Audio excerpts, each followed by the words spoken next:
السلام علیکم ورحمۃ اللہ وبرکاتہ۔ فیض الحکمت یوٹیوب چینل کی طرف سے میں حکیم فیض علی دلشاد آپ کے سامنے آج بکن بوٹی کے بارے میں، اس کی ماہیت، افعال، مزاج اور استعمالات کے بارے میں بات کروں گا۔ تو جناب آئیے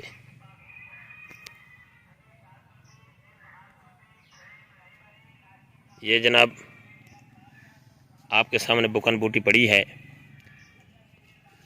اس کو فارسی میں بکم، عربی میں فلفل ماء، ہندی میں سپا بوٹا، جل پل، پنجابی میں توت بوٹی، گجراتی میں رت بولیو، بنگالی میں کانچڑا گھاس اور لاطینی میں اس کو جو ہے نا لیپیا ایفلورا یعنی بکن، کوکم اور اسپاٹونا بھی کہتے ہیں۔ سریکی میں بھی اسے توت بوٹی کہتے ہیں۔ اب اس کی ماہیت جو ہے،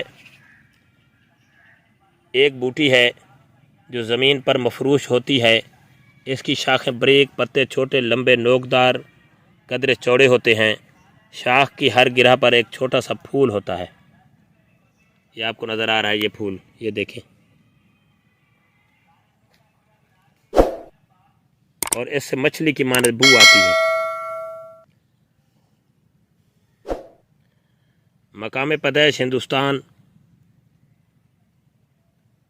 مزاج کے لحاظ سے گرم و خشک، بقول بعض سرد۔ افعال کے اعتبار سے مسکن و مصفی خون، دافع بواسیر، مدر بول۔ استعمال میں مدر بول ہونے کی وجہ سے اسل البول کے لیے مفید ہے اور اپنی قوت ادرار سے مثانے کی پتھری کو خارج کرتی ہے۔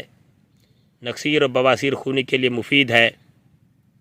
سیاہ مرچوں کے ساتھ پیس کر اگر پلائی جائے تو